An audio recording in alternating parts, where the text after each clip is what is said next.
Welcome to Marketing Mistakes and How to Avoid Them. I'm Stacy Jones, the founder of influencer marketing and branded content agency Hollywood Branded. This podcast provides brand marketers a learning platform for top experts to share their insights and knowledge on topics which make a direct impact on your business today. While it is impossible to be well-versed on every topic and strategy that can improve bottom-line results, my goal is to help you avoid making costly mistakes of time, energy, or money, whether you are doing a DIY approach or hiring an expert to help. Let's begin today's discussion.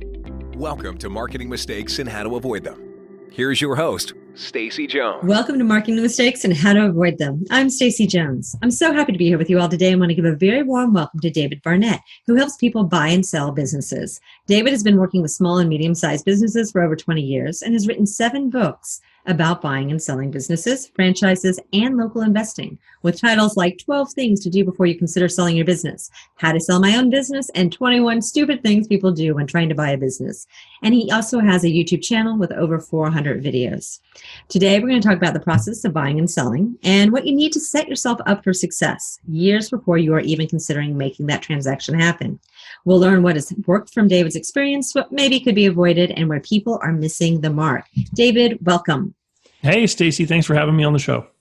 Super happy to have you here. And I am thrilled to be learning today about how you actually set yourself up for success when you want to actually sell your business or buy someone else's. Can you start off by sharing with us a little bit more about your background and what got you to where you are today to make yourself such an expert? Yeah, sure. I've always been interested in business, so I've been in a lot of different businesses from childhood into my 20s, and after university, I got into a business and ultimately ended up in a sales career working in the advertising world. Do you remember the Yellow Pages? I do. So back in the 90s, I joined up with the Yellow Pages back when it was still a really relevant media, because in those days, if you typed plumber into Google, you would get a plumber in California, no matter where in the world you lived. So they hadn't gotten the local search down yet. And in those days, if you came home and there was water on your floor, like you had to open that book to find some guy who would drive to your house right at that moment, right? And so I started to meet owners and managers of these small Main Street businesses when I was working with the Yellow Pages. And eventually I did realize that the internet was going to kill that book and the future was kind of bleak for me working in that field. So I decided to pursue my dream of owning my own business again, because I'd always had those childhood businesses and after university I had a business. So I got back into it. And that very first business was a junk removal business. I ran it with a partner and I got tired of it quite quick and I sold it. And it was the first time I'd ever sold a business. And then I got into business financing. And when I got into the world of business financing, I was brokering commercial debt, factoring facilities, commercial loans and leases for business owners. I kept meeting people who were trying to get financing to buy a business. And what struck me as very awful is that they were trying to buy businesses, but the people they were working with didn't seem to know what they were doing. And around that time, the Great Recession came along. And so my business brokering finance became very difficult because a lot of these funding organizations were having problems selling their paper on Wall Street. And so the pipeline of money slowed down. And I realized I had to make a change for my own career. And that's when I got into business brokerage because I saw that demand in my hometown. And I joined up with a big international brand because they created a path for me to get the proper training. And I became certified. And I was the only person in my province. I live here on the east coast of Canada. I was the first person in New Brunswick to become certified as a business broker. And so I started operating as a business broker, helping people to buy and sell businesses. And over a 3-year period, I sold 36 businesses for other people. And it was exciting for a person like me who likes to solve problems and try to get 2 different people who have different ideas and desires to fit somehow together. It was exciting and it was really cool. It was also a nightmare from the point of view of cash flow. And it's a terrible business because it can take years to convince a business owner to list the business for sale with you. And then it can take years to sell it. And so under that model, it's traditionally a commission-based model. So one of the first businesses I listed for sale when I started off was a fried chicken franchise. And the last business I sold before I finally threw up my hands and quit was that fried chicken franchise 3.5 years later. And I left the industry thinking it was crazy. And I started working with a bank, actually. And I had to cover a large territory, and I'd be driving in my car and my phone would ring. And it would be people who got my name and they would say, David, I'm trying to buy this business, or David, I want to sell my business. And people tell me, you're the guy to talk to. And at first I would just say, no, I don't do that anymore. And then I realized that this demand I saw before was still there, but there was a different way to do it. And so I got back into helping people buy and sell businesses, first as a side hustle. Mm-hmm. And then later, when the bank wanted to rationalize its sales department, I raised my hand because I said, you know what? I've already got something here on the side and I can build it into a real business. And so I started helping people buy and sell businesses again, but this time I do it as a consultant. And so I don't represent people anymore. I don't act as an agent. What I do is I hold people's hand through the process and I do things for them that they can't do on their own. And I liken my relationship with clients to be more like the relationship people have with CPAs and attorneys. Yeah. So you go to them because you need their help. They do something for you. They give you a bill, you pay them, and off you go. And so right now, people pay me, people who own a business, they'll pay me to evaluate the business, prepare the documentation to present to buyers. They'll pay me to run their advertising program, and they'll pay me to coach them through it. And I charge them for each of those things as I go along the process. And at the end, when they sell, there's no commission. So it's a different way of helping people achieve the same end, and allows me to work with people from all over the place. And that, things like my books and YouTube channel bring me clients, buyers, and sellers from all over the world, really. No, that's great. And you've established yourself as an expert, obviously, because you are an expert in this space now. So that is very valuable. And it's a lot nicer not having to hunt and kill your dinner in order to get your paycheck. Yeah. There's a lot of problems with that business model that I was living through. I had to look professional, I had a nice office and I had a receptionist and I had associates and all the bills that came with that. And so, you have to do a certain amount of business just to cover that before you actually get to take your paycheck. Welcome to agency owner life, because that's the life I lead. But yes. Okay. So I know there are so many questions that people have when it comes to getting your business ready to be sold. And also from conversations I've had with other agency owners, other businesses, clients who have had, people tend to put the value of their business as something that's not quite realistic always. Mm-hmm. So how do you price a business? How do you set yourself up for success? And I bet this is a very long response because there's a lot of things you need to do. No, it's very short. Oh.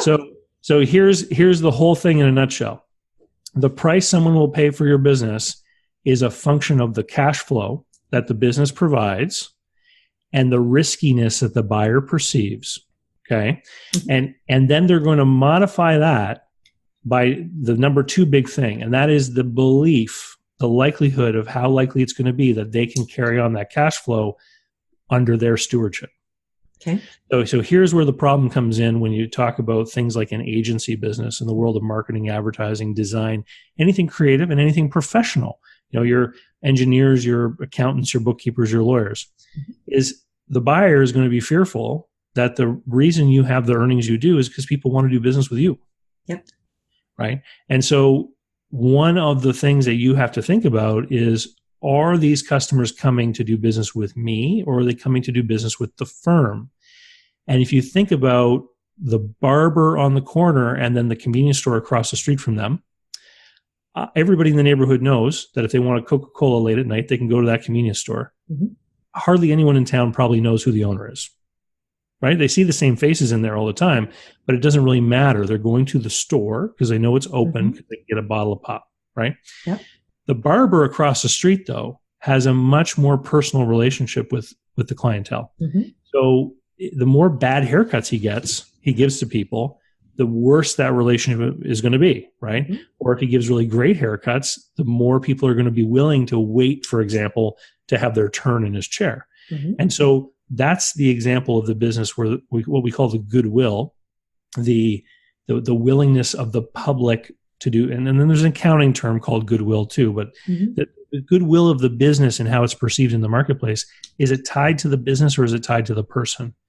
And so if the buyer of your business believes it's tied to you, what will end up happening is either you are going to tie yourself into that transaction, meaning the buyer is going to buy the agency and you for a period of time so that goodwill can transfer, or they're not going to believe that they can actually buy your business. And what they're going to start to do is look at what you've built in terms of less attractive things. Like they're going to say, you haven't really built a business. What you have is a client list. You have a bunch of people that do business with you, and I'm willing to buy that, but I'm only willing to pay you a function of the number, based on the number of those clients that are willing to come over to me. Mm-hmm. And so I'll give you an example of that with an accountant. So there's an accounting firm that I was working with, and they were very interested in doing small business accounting. But like many accountants, when they first open their doors, they have to take all the business they can get. So they had this long list of people that went there every year for their personal tax returns. Mm-hmm. And the accountant didn't like to do them, but needed the revenue. And so when her small business practice got big enough, she said, I want to get rid of these personal tax returns. And so she found another new accountant, and she made a deal.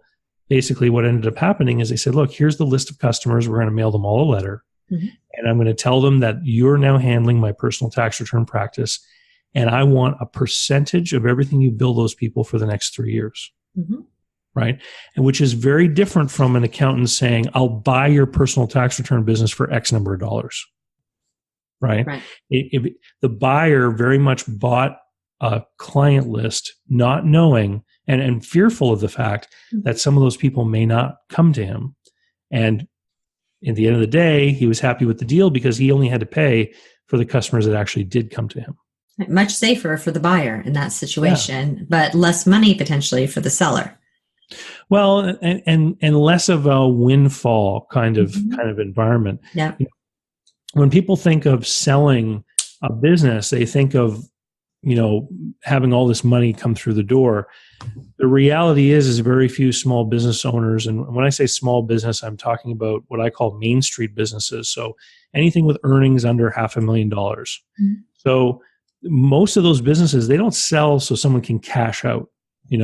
These internet guys with the online businesses, they build these businesses, if they're really lucky and fortunate and smart, and they're worth a ton of money, and those guys cash out.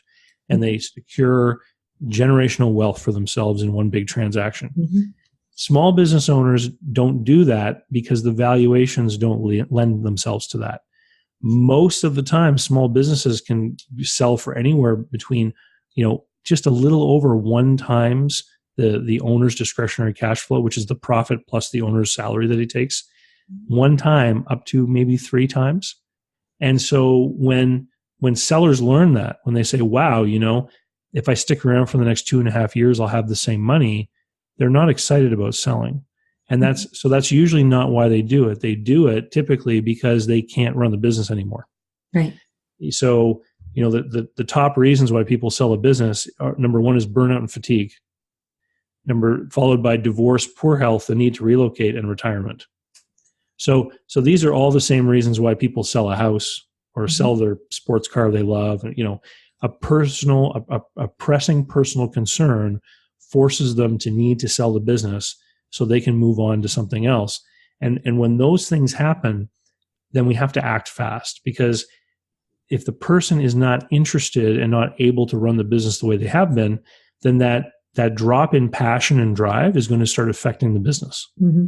And if they ask way too much, like you opened up the conversation with, if they ask a price that's way too high, what happens is they chase off what I call the qualified or reasonable buyer. The reasonable buyer is someone with industry experience who has money saved up. They have good credit. They've got access to bank financing, and they've been doing research, and they know what businesses like yours are going to sell for. And if they see you asking twice as much, they just think, oh, this person's nuts. And so the reasonable buyer doesn't step forward. What you get instead are the people who don't know anything or don't know any better. And they'll come and talk with you, and they'll take up your time, and they'll waste your time, and they'll negotiate. They may even make an offer and agree to something. And then they'll go to a bank, and the banker will laugh at them. right? And say, oh, this deal's crazy. We can't do this. And so I've seen people price a business the way you would price a nice home or artwork. They price it high, thinking I can just bring down the price later. And what ends up happening is a year goes by or two, and they keep wasting time with these people. Mm-hmm. And the passion, the drive, the dedication to the business starts to decline. Sales start to go down, profits start to go down, and pretty soon the goodwill, the thing that is valuable in the business, starts to erode. And then soon there isn't much left to sell, right? And then this is why it's so key to put the right price on it in the beginning, because once you make that decision, I don't want to run this business anymore, I've had it, or I can't, or my doctor says I've had it, then it's got to go quickly, and you want to meet that reasonable buyer. And the way you attract them is by sending a signal that says, I'm not foolish, I'm not crazy, and that's by putting the right price on it. Okay. And so I know we're talking about service industries, agencies, the accountants, and the like. What if you flip that and we look at tangible product companies where it is less about the individual and more about the established brand?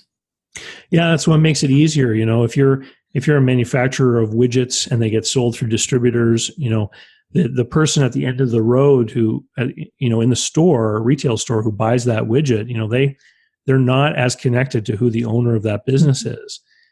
We've seen examples of businesses where they've created that figurehead character.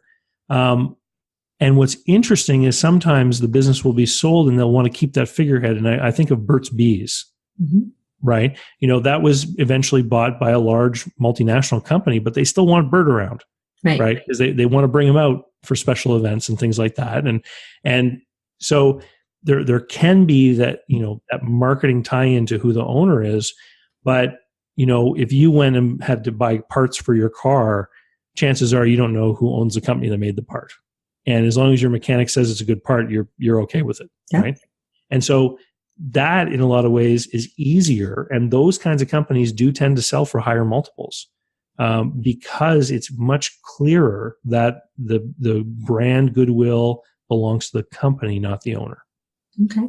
So your advice would be for companies that do have that individual brand ambassador, that's typically the CEO, owner, some sort of stake along those lines, is to potentially pull back from that if they want to sell and mellow it out so that there's more of a clean line of seeing that there is a strong team in place or strong, more so brand in place. Yeah. I'll use a great example because my girlfriend is going through this problem right now, and she owns a travel agency. Yeah. And she has a team. She's got 20 people on her team, and she started by herself. Right. And so a lot of the longtime clients who keep coming back to the travel agency, they know her and they want to do business with her. And what she's had to undertake is a deliberate strategy to retire from the position of travel agent, to spend her time being travel agency owner, right? And what that looks like in her example is that when people email her or Facebook Messenger her at 11 o'clock at night, is she replies to them and she says, look, thank you for reaching out. I'd love to help you. Unfortunately, I'm really tied up. I can get back to you in 3 or 4 days, or someone from my team can get back to you tomorrow morning. Right. And so what she's able to do is she's able to start transferring some of that goodwill from herself to the brand and the name of the company, because she just can't manage it all, running the business and being a travel agent. And, after 20 years, you don't want to be doing that. No, the goal is actually to not be working in your business at that point, but to be working on it and growing it and looking for ways to continue growing and helping other people make money and you make money. Yeah, exactly. Yeah. Yeah. Okay. And so what are other mistakes that people make along the lines of thinking that their businesses are more valuable or trying to position them in such a way that they're not? So one of the things that people get very confused on is they'll start to bring a homeowner mentality into their business. So a homeowner mentality is, I'd rather pay a mortgage than pay rent because I want to own the home eventually, that rather than, give money away to a landlord, that kind of thing. So I see a lot of businesses who will do things like they'll buy the building that they're in. And what ends up happening is that once that building is paid off and they have no mortgage, they then believe that their business is so much more profitable because they're not paying out that money for rent or for a mortgage. But in reality, buyers are not interested in the profitability of your business. The cash flow is important. What they want to see is how much profit are they going to make versus the amount of money they have to put in. Which is the AGI. You're talking about what is the AGI of there before actual operations? Or are you saying the net at the end of the day? I'm talking about the return on the equity. Okay. So if I put in a certain amount of cash to buy your business and I borrow some from the bank, how much money do I make on my money that I put in? And so what will happen is business owners will take this debt averse attitude and they'll pay off debts, they'll pay off loans, they'll end up with a ton of equity in their business, and the return on equity will get quite low. And so in the worst case scenario, you end up with what I call a zombie business. So I'll give you a quick example. I met with a business owner who had a dry cleaning business, and he worked there full time, and he had some other employees. And every year he went to his accountant, and his accountant said, "You're doing really well. This year you earned 60 grand or 70 grand, et cetera." And so he decided he wanted to sell the business. And I looked at the financial statement, the P&L, and I said, "Where's your rent?" And he said, "Well, I own the building. I inherited this business from my dad." And I said, "Oh," I said, "Well, if you rented out this building to somebody else, what would they be paying you in rent?" And he said, "Oh, about 30 grand. I said, "Great. So 30,000 of your $70,000 profit actually belongs to the building because you've got two different activities mixed into one business here. You've got a real estate investment and you have an operating company. And if any real estate appraiser comes along and he evaluates the building, he's going to look at the market rate of rent and he's going to appraise the building based on what it should be earning. So if I owned the building and you were paying me the 30 grand, it means your dry cleaner only earns 40. Now, how many people want to spend money to buy a business for the privilege of working full time to earn 40 grand a year? And that's when you realize the business really doesn't have any value. And one of the problems is that business owners, they'll look at their financial statement, which is correct. They're prepared correctly, but they're prepared with a view of understanding what happened in the business so that you can pay your taxes properly. Very rarely does anyone ever sit down and look at their financial statement and say, what is the actual market value of the assets I have within this business? What is the actual value of my equity and what is the return on that equity? And those are the questions that people over in Walmart are asking themselves every day, or the other big companies that you can think of. They're trying to think, how can we earn more money with less of our own capital? And that's something that's often lost with business owners, small business owners, and they'll end up with an accumulation of equipment, machinery, inventory, real estate, and the cash flow that is running in their business wouldn't support somebody buying all that stuff, borrowing money for it. And do you think that's because they're just under-financed in general, so that they're just keeping and nickeling and diming everything so that it stays as low as possible within business versus trying to find those additional cash flows or investors or ways to grow the business? I think what ends up happening is people don't like the idea of being in debt, don't like the idea of owing money to the bank. And so they do what they can to pay off the bank. And then once those debts are gone or paid down, then they feel more relaxed. And then they stop pursuing the business with the same vigor that they did when they were younger. When you get into a business and you have a lot of debt and you have to make your bank payments, you do everything you can to push to get that extra sale. And when the dogs stop nipping at your heels, well, then you can kind of relax. And it's when the effort and everything tunes down, the performance may look good because you might look like you're making profits on paper, but if your return on equity is going down, then your business isn't as valuable as it could be. Okay. Is there anything else that service industries should know or be advised of ways that they could try to make themselves a little bit stronger? Yeah. The thing that I most often see people not doing is just being consistent with things like price increases. I know some restaurateurs who religiously every year try to work in a 2 to 3% price increase just to always make sure that they're maintaining those margins or protecting themselves. And because your suppliers are, right? Everybody who's taking money out of your business, they're doing that. They're trying to protect margins. Prices are going up. And if you don't consistently do it, what ends up happening is you start to lose pace against inflation. And then the clientele, if you've been charging $1.50 for a coffee for the last 5 years, now try to move it to $1.95, right? You have to keep pushing, just like everybody else is pushing you. You got to protect that margin. Otherwise, you end up working for less. And that's not going to help that cash flow. The cash flow is what gives the business value. Someone believing that they can carry on that cash flow, once they've taken over, that's what makes someone decide they're going to buy your business. Okay. And you get to the point where you're like, okay, I'm ready to sell. I'm going out. This is what I'm going to plan on doing. What do you do? How do you find someone who's going to be interested in your business? Yeah, the first thing you have to do is not tell anybody, because if people find out that your business is for sale, you can end up destroying it. Okay. Every stakeholder group you can think of has a problem with you selling your business. Your employees are worried that the next owner won't be as competent, or maybe you're saying you're selling because really you're in some kind of trouble. Most people get their business education from the mainstream media. And the last time you heard a business went up for sale from the front page of the newspaper is because the business was in trouble. Yeah. Right. And so people will make that assumption. They'll go, oh, there's something wrong. And a lot of employees really need their paycheck. The vast majority of people out there live paycheck to paycheck. And if they think that there's some kind of hazard to that paycheck continuing, they'll start looking. And they'll either worry that the business is failing, or they'll worry that the new owner won't like them, or they'll worry that the new owner has a brother-in-law that needs a job and he's going to give their job to the brother-in-law, right? And so, and the big problem, of course, is that in any business, your best employees always have opportunity because your competitors know them, right? Your competitors know who your good employees are. And so they can go and find jobs.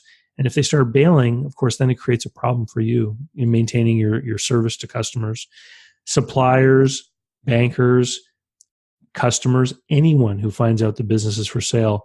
It can be damaging to those relationships. So the first thing you have to do is you have to put a proper price on it. You have to work with someone who understands how to do it properly to give you a realistic price and show you why the price they've determined is what someone will realistically pay. Then you have to prepare your package, which is every bit of information a buyer might possibly want to know about your business. Because the worst thing that can happen is you get an interested buyer and then you make them wait 6 months while your accountant finishes something. Right. You need to create momentum in the process. And so you have to be ready for everything that they're going to want. We call that the package. Then you go advertising, or you strategically reach out to people, or use a broker. For example, if you're going to go with a business broker, they'll help you with the evaluation and the packaging. And then you start talking with potential buyers, and you use non-disclosure agreements, and you confidentially talk with them. And when you find the right buyer, then you have to work with them to help them make the deal. And this is where a lot of people have trouble. So they approach this as though it were like selling a house or selling a car. They think, I'm the seller, you're the buyer, bring me the money and you can have the thing. But the biggest problem in selling a business is for the buyer to get financing, especially if you're talking about a service-based business or an agency business where there's not a lot of tangible goods or inventory, things like that. The bank's not going to be very pleased with that because there isn't any collateral, right? And so the buyer is going to have to figure out, how am I going to pay you? And more often than not, that means that the seller is going to end up financing part of the transaction. And it's amazing how many people have been in business for a very long time don't understand that when businesses are sold, sellers often don't get all the money at closing. They walk away with a note and they have to get paid over time. And it's interesting because if you go down to the golf course and someone says, I just sold my business for $1 million, everyone says, whoa, congratulations. Nobody ever says, oh yeah, what were the terms of sale? How much did you get on closing? Do you have to hold paper over how many years? Like nobody asks those questions. Right. That's very often what ends up happening. And, right here near me, I have a friend of mine that I know who sold a family business. They had been in business for over 20 years. they sold to a multi-billion-dollar corporation who still made them finance 35% of the deal. Wow. Right? They probably could have written a check, but they didn't. Because it lowered their risk. It lowered their risk. And it also, the other thing is that they need to maximize the return on their own money. Mm-hmm. So taking their own money and giving it to someone to buy a business is not a good use of their money.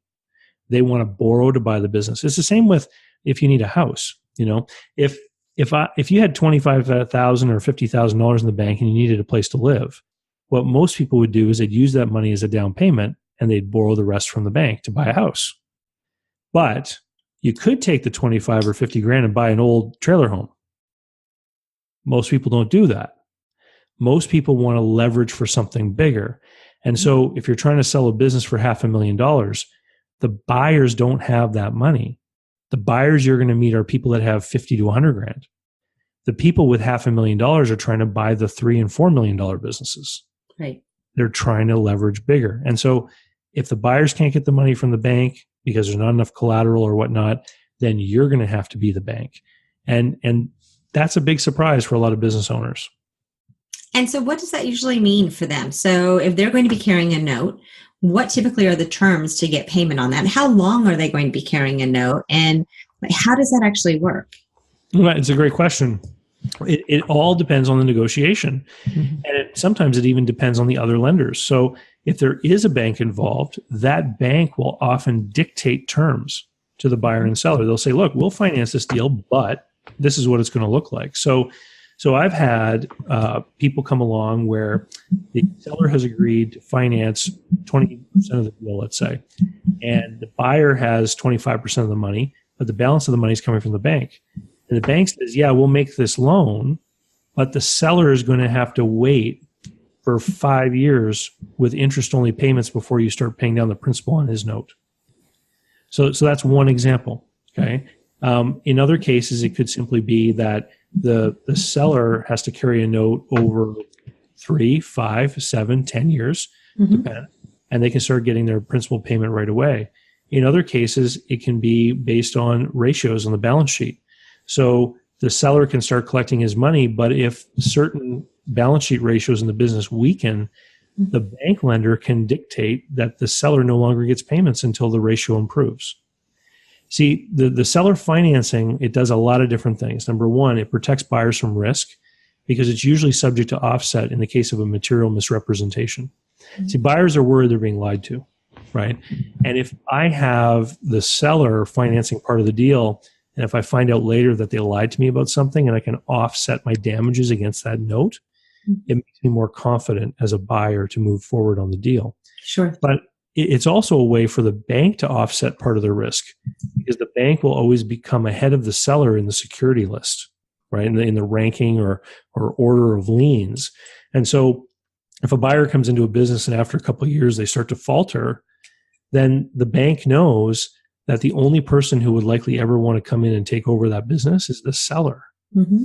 So the bank will call the seller and say, look, if we have to foreclose, you're going to get nothing. Why don't you foreclose? We'll let you sign your name on the note here at the bank, and you can basically take the business back for what's owed. There's all kinds of things that can happen. And I always say, compare it to a car dealer. A car dealer knows that most people don't have $40,000 in the bank. And so what do they do to sell those cars? When you go in and meet with them, they've already got the paperwork from the leasing company and the bank and everything all set up. Yeah. They're ready to help the buyer with that problem. And when you're selling a business, it's the same thing. The buyer's not going to have all the money.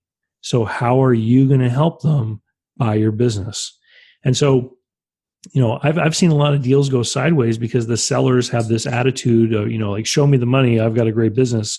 You got to pay me. Mm-hmm. In reality, they should be trying to find the best, most qualified candidate to buy the person they believe is going to be successful, because that's going to be their best opportunity of getting all the money paid off.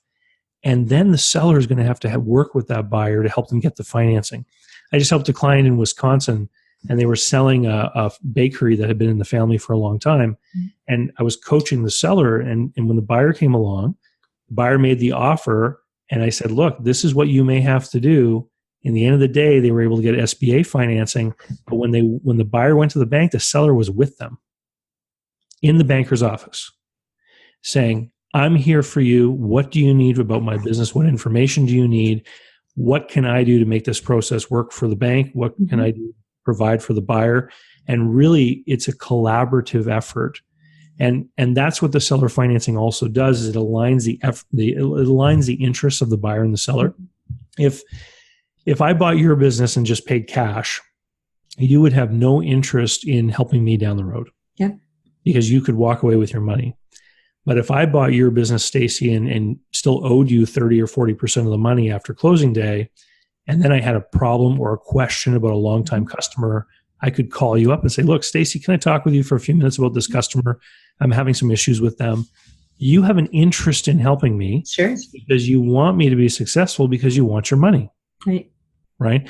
And so it's a way of entrenching or codifying this relationship, this sort of mentorship, partnership kind of thing that goes on.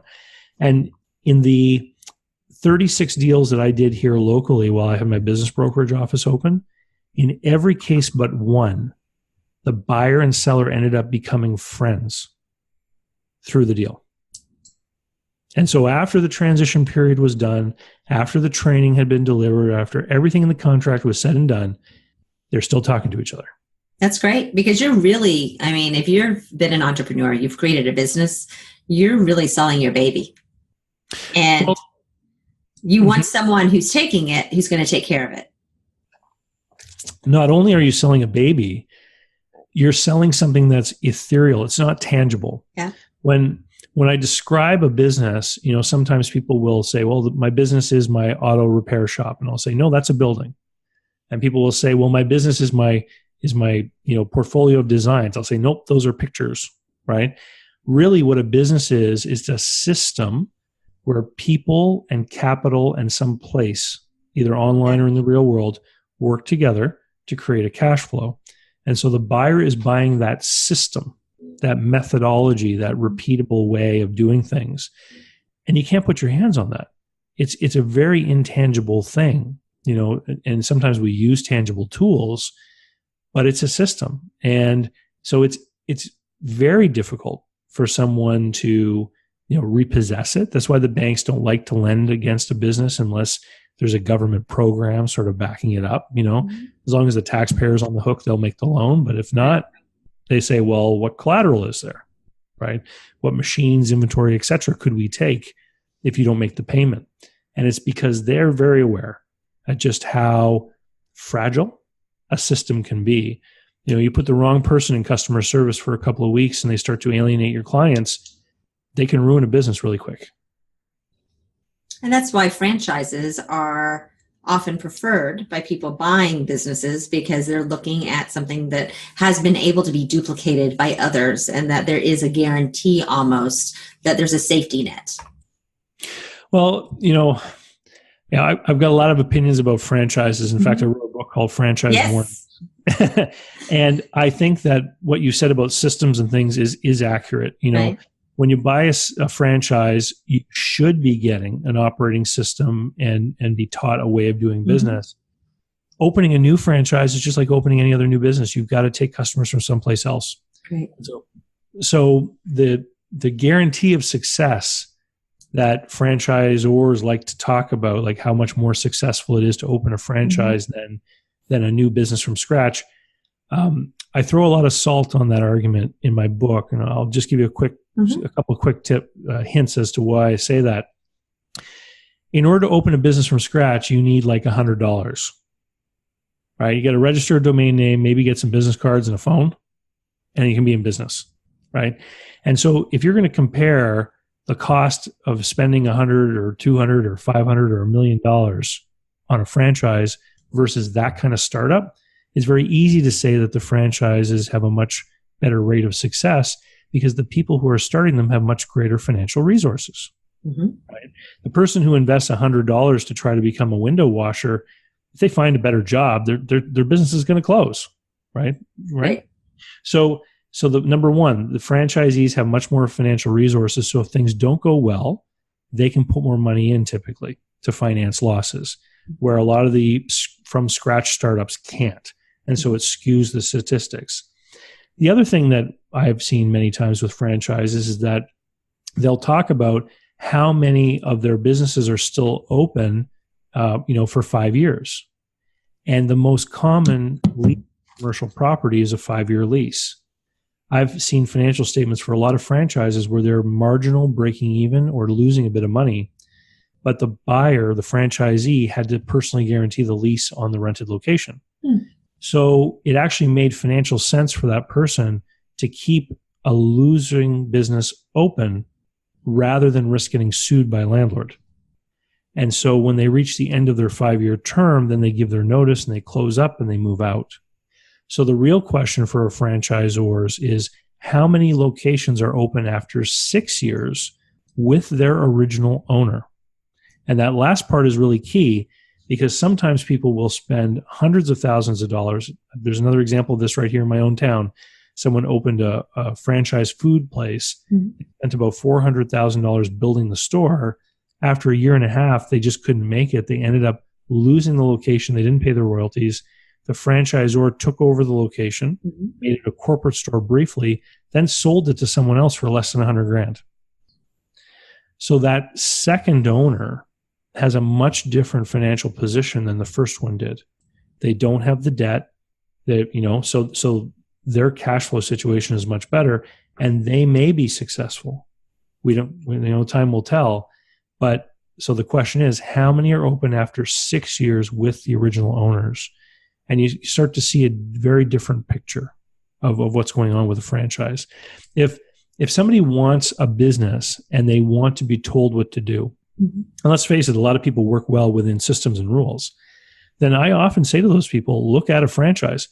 Don't open a new one. Look at one that's for sale, because then you can actually see what the performance of that unit is, and you can look at what you're buying. And you can say, look, I'm going to invest X amount of dollars, and this is the cash flow I'm going to acquire, and I'm going to get the benefits of the systems and the brand and the trademark, et cetera.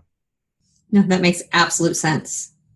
Okay, you were right. So listeners, before we even started this, he said that this would take 12 hours or more in order to dive in deep to everything. I'm like, we'll have about an hour or a little less. But it really will. It looks like take over 12 hours. But this has been extremely valuable. Before I ask you for some last thoughts and a little bit more advice, how can people learn more about you, and where can they find out more information about your 7 books and having you come on as that mentor, coach, consultant? Yeah, sure. The best place to reach me online is at my blog site. It's davidcbarnett.com. And on the blog site, you've got access to hundreds of posts which have videos embedded in them. And there's direct links to my YouTube channel and different playlists that I put together. And from that page too, you can sign up for my email list. And I send out emails almost every day, but you can choose which topics you're interested in. So if you want to know about buying or selling or better management techniques or financing, you can just check off what topics interest you. And then you'll get to learn more over the course of time. That is awesome.